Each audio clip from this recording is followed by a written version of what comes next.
I'm Reddy, CTO Retail for Nagarro. I think the challenging times of 2025 have brought to the fore the usefulness of AI in a lot of retail challenges. Nagarro has been working with a lot of retailers in the space, and I think AI has increased the productivity gains that companies can achieve.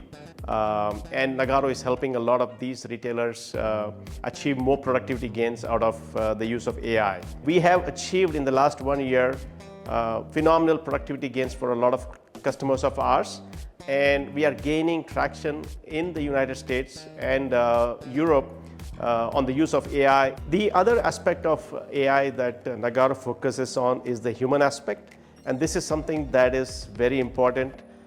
And our tagline, Fluidic Intelligence, speaks to that. It is not about just AI usage, it is about keeping the human in front of a lot of the solutions that Nagarro comes up with. The human is irreplaceable, and we are trying to make life easy for a lot of folks that are using technology and making it solve problems that do not eliminate the humans but enhance the usage of humans. The other aspect that I find interesting is marketing, and personalized marketing is the buzzword. Consumers want to be marketed on a one-on-one basis, and AI gives you the flexibility to achieve that. Nagarro is on the forefront in a lot of marketing technologies and solutions that help enhance these relationships.